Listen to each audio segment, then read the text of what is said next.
"What's this supposed to be?" my mom asked, not even reaching to take the flowers. "They're specially imported orchids," I suggested quietly. "There's something special inside, too." But she didn't look. Instead, her face turned red with anger, her perfectly manicured nails digging into the armchair. "Oh, I knew it. You really are a useless girl." She spat that out as she laughed. "You show up here in that plain outfit, probably the only nice thing you own. You drive some basic rental car because you can't afford anything better, and now you give me flowers? What am I supposed to do with these?"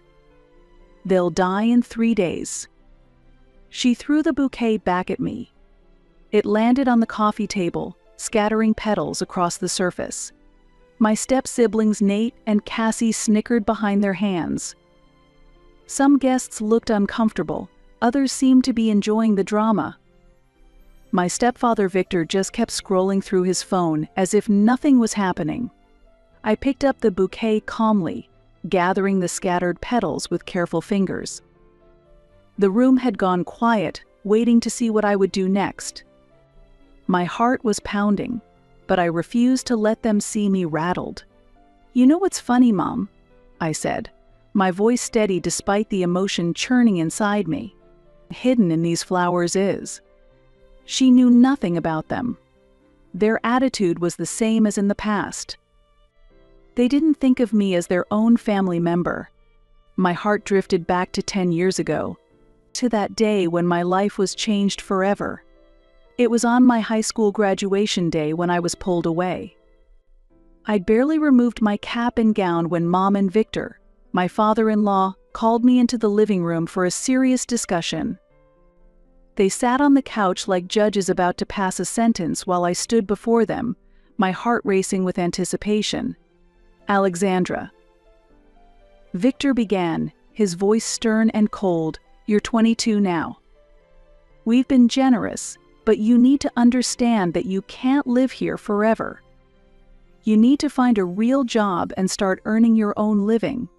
I smiled calmly, feeling a surge of relief wash over me rather than the panic they clearly expected. "I understand completely. I'll move out by next week," I replied, savoring the flash of surprise that crossed their faces. I guess they were both expecting defiance and tears from me. Mom opened her mouth like she was going to say something, then closed it again. Her perfectly lipsticked lips drew a solitary line. "Well, good," Victor finally managed. "That's very mature of you." Neither of them asked where I planned to go or how I would support myself. They were too relieved that I'd agreed so easily to risk asking questions that might complicate things. I could almost feel their eagerness to turn my bedroom into another space for their precious Cassie. Moving day arrived faster than I expected.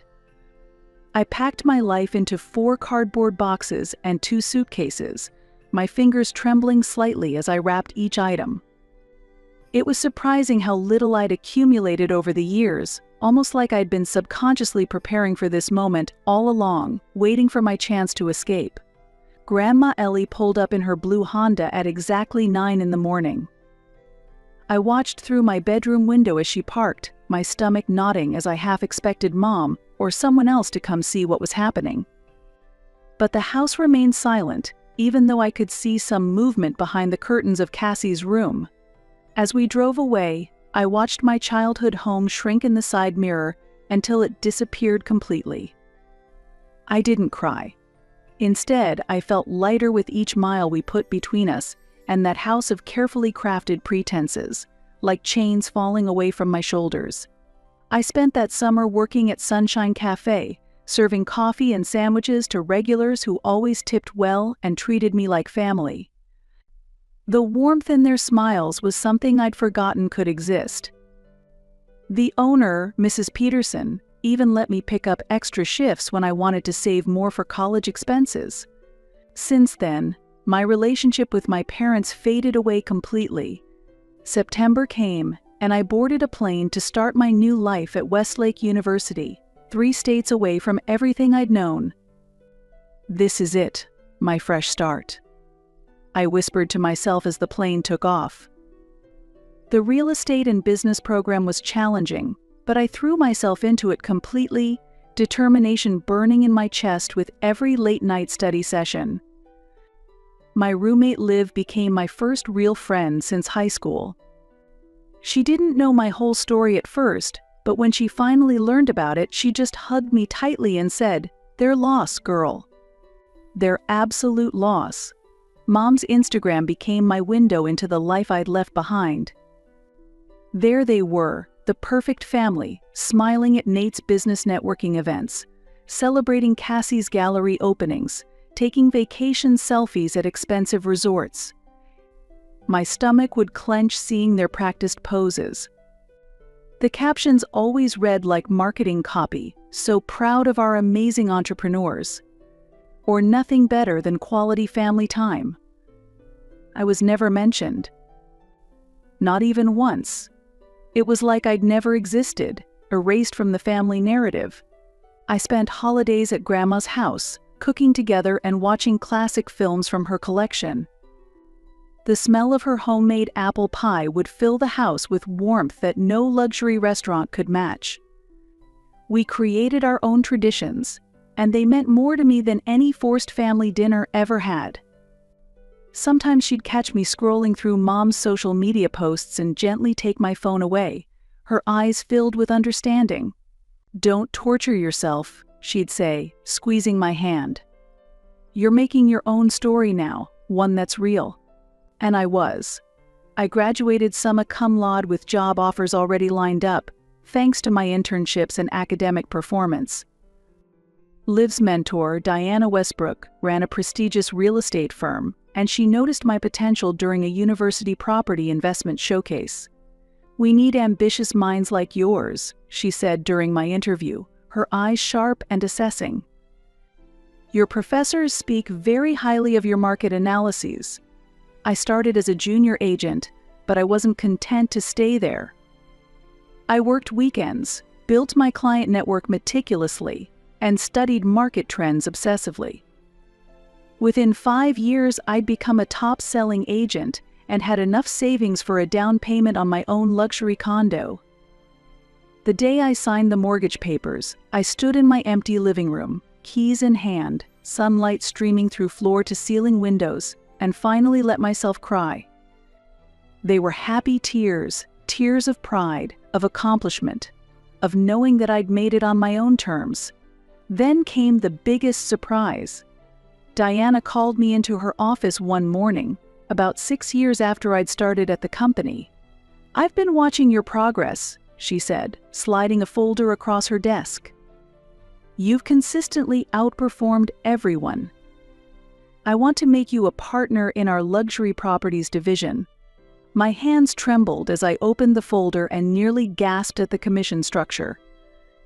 It was more money than I'd ever imagined making, especially at 28. I never saw the point in broadcasting my life online. Sure, I had social media accounts, but I mostly used them to share occasional photos of properties or sunset views from my condo. Grandma was the only one who knew about my sales records, my new condo, or the sleek black Audi R8 I'd bought myself as a reward. "You've earned every bit of it," she'd say proudly, her eyes glistening whenever I shared my achievements with her. Meanwhile, Nate and Cassie's social media feeds were like endless highlight reels of mediocrity. "I can't believe they still do this," I muttered to myself, scrolling through their profiles. Nate would pose next to his used BMW 3 Series with captions like CEO lifestyle. Blessed luxury life.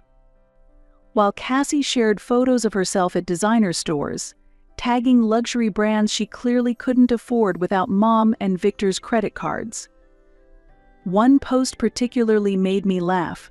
Nate standing next to his car at some local networking event, writing, "When hard work pays off. Success entrepreneur real estate." I was reading this while sitting in my Audi R8, its engine purring like a contented cat, worth more than his annual salary at Victor's company. The leather seats still smelled new, and the dashboard gleamed in the sunlight. But I didn't feel the need to prove anything to anyone. My success spoke for itself in ways Instagram filters couldn't capture. Then came the message that changed everything.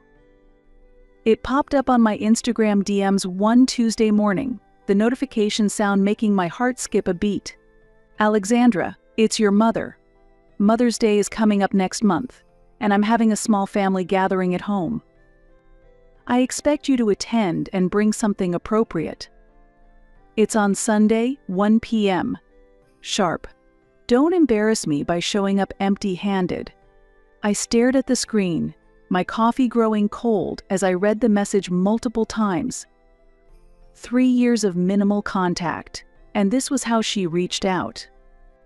No "how are you," no attempt to bridge the gap, just a command to appear at her gathering, with that subtle expectation of an expensive gift. I almost deleted the message right there, but something stopped me, my finger hovering over the screen. Curiosity, maybe, or the desire to see what would happen when our worlds collide. I called Diana and requested a few days off, then booked a flight to my hometown, my stomach a mix of butterflies and dread. That evening, over tea in her cozy kitchen filled with the scent of freshly baked cookies, Grandma asked the question I'd been pondering myself. "What are you planning to give her, sweetheart?" I smiled, pulling out my phone to show her the photos. A lakeside vacation property I'd recently acquired through a foreclosure deal. 3 bedrooms, private dock, panoramic views, worth about $450,000. Grandma's eyes widened, her teacup freezing halfway to her lips. "Alex, that's too much. She doesn't deserve it after how she treated you." "Oh, I know she doesn't," I laughed, taking a sip of tea, feeling the warmth spread through my chest. "But can you imagine her face when she realizes what she's been missing all these years?" The daughter she pushed aside turned out to be more successful than she could have imagined. I want to see her expression when she realizes just how wrong she was about me. "You're a little bit devious," Grandma chuckled, shaking her head, her eyes twinkling. "I must say, I'm rather looking forward to it myself."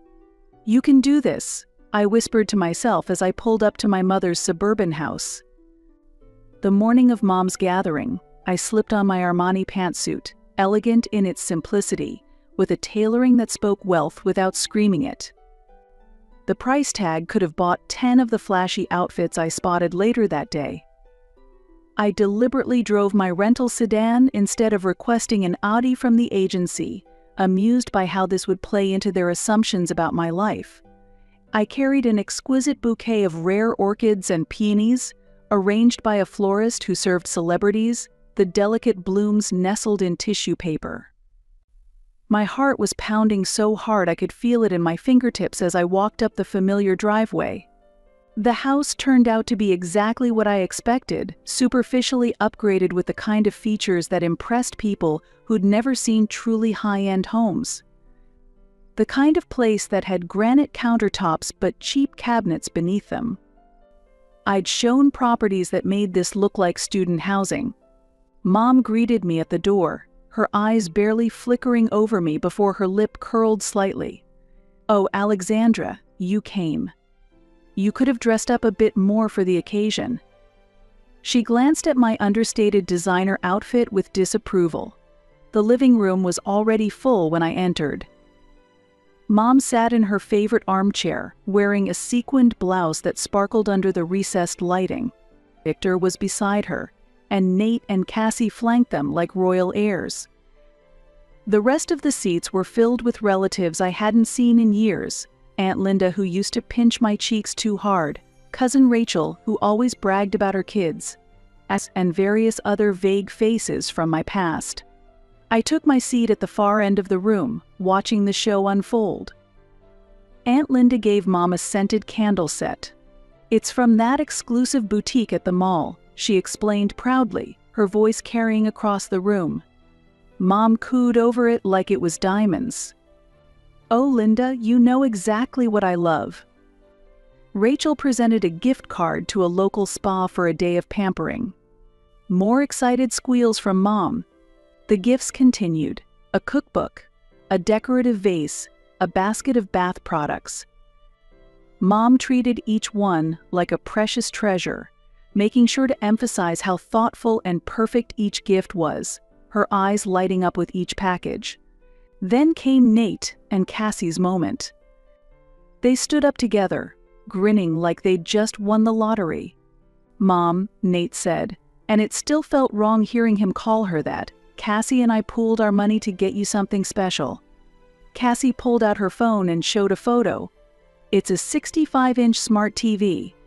We already had it delivered and mounted in your living room." Mom burst into tears, pulling them both into a tight hug, her jewelry clinking as she embraced them. "My wonderful, generous children. I can't believe you did this. You must have saved for months." Finally, all eyes turned to me. I reached forward and presented my bouquet. Mom's expression darkened immediately. "What's this supposed to be?" she asked, not even reaching to take the flowers. "They're specially imported orchids," I suggested quietly. "There's something special inside too." But she didn't look. Instead, her face turned red with anger, her perfectly manicured nails digging into the armchair. "Oh, I knew it. You really are a useless girl." She spat that out with a laugh. "You show up here in that plain outfit, probably the only nice thing you own. You drive some basic rental car because you can't afford anything better. And now you give me flowers? What am I supposed to do with these?" "They'll die in 3 days." She threw the bouquet back at me. It landed on the coffee table, scattering petals across the surface. Nate and Cassie snickered behind their hands. Some guests looked uncomfortable, others seemed to be enjoying the drama. Victor just kept scrolling through his phone as if nothing was happening. I picked up the bouquet calmly, gathering the scattered petals with careful fingers. The room had gone quiet, waiting to see what I would do next. My heart was pounding, but I refused to let them see me rattled. "You know what's funny, Mom?" I said, my voice steady despite the emotion churning inside me. "Hidden in these flowers is the deed to a lakefront vacation property. 3 bedrooms, private dock, panoramic views, worth about $450,000. Her face was drained of color. Cassie dropped her champagne flute with a shatter that seemed deafening in the sudden silence. That's impossible," Mom stammered, her perfectly applied makeup unable to hide her shock. "You can't afford something like that?" "You're obviously lying." I couldn't help but laugh, the sound cutting through the tension. "You'd know whether I could afford it or not if you'd shown any interest in my life these past few years. But let me catch you up right now. I'm a partner at Westbrook Luxury Properties. I own my condo in the city outright. And that rental car you mocked? I drove it because I didn't want to leave my Audi R8 parked in this neighborhood overnight." Nate's mouth hung open, his carefully cultivated image of success crumbling before my eyes. Cassie had stopped giggling, her fingers nervously twisting her fake designer bracelet. "But since you're so convinced I'm a failure," I continued, tucking the small envelope back into the bouquet, "and you clearly don't want anything from me. I won't spoil your Mother's Day any further. Enjoy your TV. I hear the resolution is almost as good as the one in my home theater system." I walked out with my head high, the soft thud of the front door closing behind me feeling like the period at the end of a long, painful sentence. I drove straight to Grandma's house, the weight on my shoulders lifting with each mile. She was waiting for me, 2 cups of tea already steaming on the coffee table, the familiar scent of chamomile filling the air. I told her everything that had happened, my voice occasionally breaking. "Some people never change," she sighed, shaking her head, the lamplight catching the silver in her hair. "Your mother's always been more interested in appearances than reality. Even as a little girl, she cared more about how things looked than how they felt." We were still talking when my phone started ringing, an unknown number, but the flutter in my stomach told me who it was. "Alexandra, sweetheart," Mom's voice dripped with honey, the contrast to her earlier tone making me wince. I don't know where she got my number. I've been thinking about what happened today. Have you? I replied coolly, my fingers tightening around the phone. Yes, and I realize now that I may have been hasty. If you're still willing to give me that property deed, I'd love to accept it. We could use this as a fresh start. I want to be part of your life again. We're family. No, I said, finally understanding something that had eluded me for years. We're not family. We're just people who share DNA. And you didn't want to restore our relationship, you just want that lake house. I hung up, my hand trembling slightly, but my resolve firm. My phone wouldn't stop buzzing after I left town. Mom called from different numbers, her cell, the house phone, even Victor's phone. When she realized I wouldn't pick up, the messages started flooding in, each notification making my stomach clench. Alex, please call me back. We need to talk about this property situation. I've been thinking about what you said about your career. Maybe you could help Nate get started in real estate? He's very good with people. Cassie's been saying she'd love to intern at a luxury property firm like yours. It would look so good on her resume. The house needs some renovations, and since you're doing so well. Each message was more transparent than the last. No apologies, no acknowledgement of the past, just an endless stream of requests and hints about my money. The desperation in her words made my skin crawl. It was like watching a hungry predator circling its prey, except what Mom had lost wasn't a meal, it was her relationship with her daughter.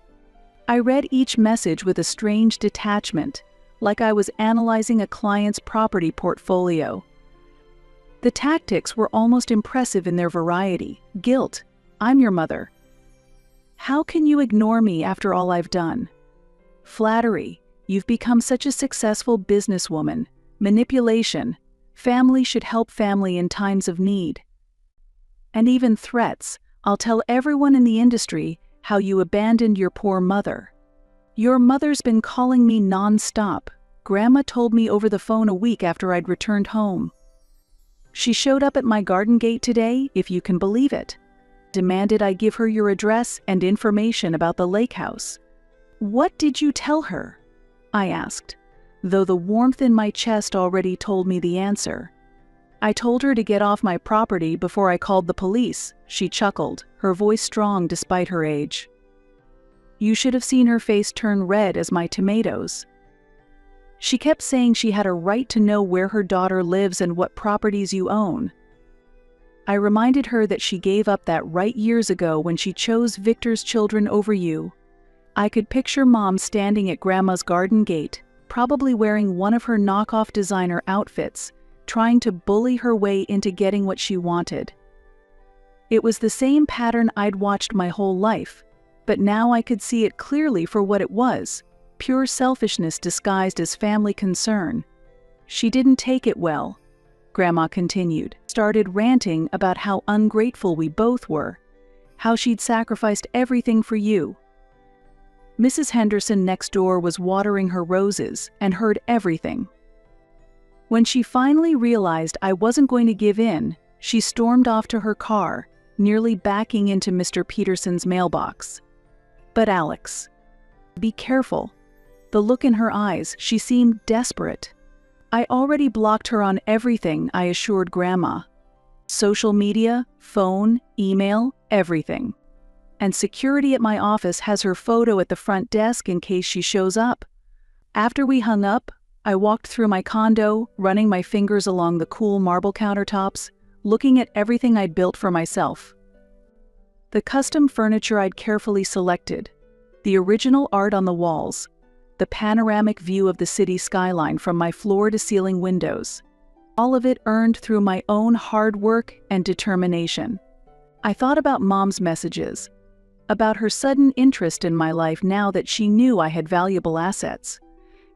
In the end, it was almost funny in a sad way. She'd thrown away a relationship with her daughter for the appearance of a perfect family with Victor and his kids.